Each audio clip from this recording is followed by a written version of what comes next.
We have Shelly Hartman from Save Our Schools. Shelly, please unmute yourself. Okay, hello, good evening, everybody. Thanks for inviting Save Our Schools to your meeting. Teresa asked me to specifically talk to you guys today about what the Empowerment Scholarship Account ESA voucher, they're all the same, what that program is doing to Tucson Unified School District and how it's impacting that. So there's a lot going on right now in the media about vouchers and all the misuse and everything, but I'm mostly going to focus tonight just on what's happening in Tucson. And so the first thing is that every ESA child that gets a voucher is given about $7,000 so they can go to a private school, they can be homeschooled, or they can do another educational. And currently, Tucson, the TUSD, Tucson Unified School District, has 4,000 students who have opted into that program. And that is about $20 million of their budget that is now out of their budget. And when you're looking at $20 million of that budget, that's teacher pay, that's paying for staff, it's programs that help keep the schools running and things. And it just means that the district officials have to find way, they have to make hard choices on where that money goes. And we can't be competitive with teacher salary when that money is out. And so it's impacting finding good teachers and keeping teachers in the classrooms and things like that. So that's one of the first impacts, is that $20 million is just coming out, and they need that 20 million. So then the next piece of it, this is the part that gets publicized a lot. When you look at Tucson Unified School District, there's about 90 schools there. And then there's Vail and Marana, who are often there. And when you look in Vail and Marana, they seem to be thriving. They're like, oh, building new schools, programs are going. And that's because they have a lot of growth. They are building new homes, and the property taxes are part of what funds schools, and so they get new intake. And so they do have students that get ESA vouchers. They get money taken from their district, but they have some ways to offset that balance so it doesn't impact them as much as it would a district like Tucson Unified that doesn't have a lot of that growth going on. And so the Republicans use that as their talking points, because then they will say, well, look at Vail. Everything's thriving over there. Funding is not a problem over there. And here in Tucson, it's because the schools are bad. They're failing. The teachers are bad. There's bad discipline. And they start saying all these bad things about the Tucson schools, the Tucson Unified Schools, when it's not true. They're not failing. They have 90 schools. There's no F schools labeled from last year. They have 4 schools that were labeled D, and the rest were A's and B's and maybe like 10 C's. So they actually have made growth in the last 3 cycles. So all those talking points are lies that the Republicans use to make it look like funding is not an issue, because Vail and Marana can offset some of their costs with growth, which TUSC does not have. So those are some of the things that Teresa wanted everybody to be aware of, is that there's not bad things going on in Tucson. There's great things going on, but their money is draining away. And the officials, the business people at the district office, feel like this is just continually getting worse, and that they're now being flagged as one that could possibly look at school closures as the next step. So that's important that the vouchers are taking that. Another huge challenge that they have is that special education students, if you're a special education student and you choose to take an ESA voucher, then you lose all your rights as a special education student. You don't get the protections that you get in a public school, but federal law makes districts keep a portion of money aside for those children that are getting those vouchers because private schools and home schools don't have access to like speech therapists or physical therapists.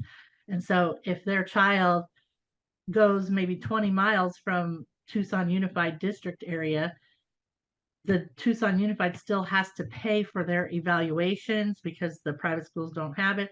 They have to pay for speech therapists. And that money, the money is out. They don't have that money for that child to do that. So that's another drain on their system. It's just a continual cycle that, you know, schools are struggling because they can't keep teachers because money keeps going away for that. So, what does this mean overall when you look at that? Well, we all value school choice, and that's what you hear Republicans saying is that the ESA is all about school choice. It's not. There's always been the ability to choose where you want to go to school. In Arizona, I've been an educator for 32 years, and you've always had the choice to do what you wanted. You could pick a school and go to it. If they had room, they would put you in. And some have the means to go to private school. You could always choose to do that. Um, what's different is that my tax dollars are now going to fund millionaires' children who are going to private schools that they can afford that. And my tax dollars are not going to help the Tucson teachers get better or get higher salaries or programs that do help discipline and things like that. Those get taken away when we lose the money. So the tax dollars that are meant for that I pay for the public schools are now going into private, and I don't want that. They belong in the public schools. And if you think about it, if you imagine what a fully funded public school in Tucson Unified District would look like, I think you would say, wow, those schools are amazing. And people wouldn't be leaving and doing things like that. And those are the things that are impacting it is because they hear a lot of rhetoric about how bad the schools are. And 2 minutes. the timing is off. And it's just, it's a never ending cycle. So those are the impacts with that. And that's all I have. I just wanted to let you know how those vouchers are, hearing a lot about them in the news right now. Thank you. Please put your questions for Shelly in the chat.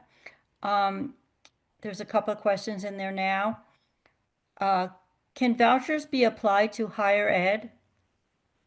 Yes, so currently right now they're finding out that that the private school parents are not they're not using the money for the private schools. They're actually putting them in a savings account and saving it for college.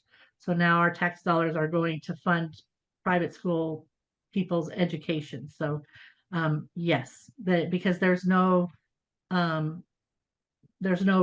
oversight on that. They can do what they want with the money. The money does not go directly to the private school. It goes to the parent. So, Another question we have is, how will school budgets be affected by a decrease in enrollment? From what I've heard, future enrollment will be decreased by. Well, it's just getting worse and worse. In Tucson, we aren't seeing in all the districts, we're not seeing as much of an impact.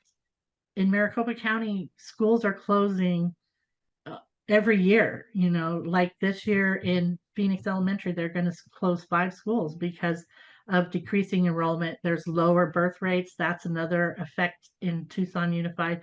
Not only do they not have the massive growth, but they also are having low birth rates. And so it's the lower enrollment is always going to affect the funding.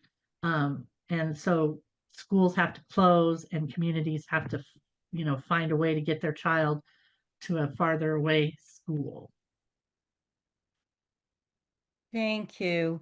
One other question, and I'm sorry I can't formulate this. I read in the paper recently, isn't the Attorney General suing the state for not funding public education? Do you know anything about that? Can you do. expand on So that? it was not the Attorney General who sued the schools. It was, or the state. It was several school districts that got together and they sued. And it's been a 7-year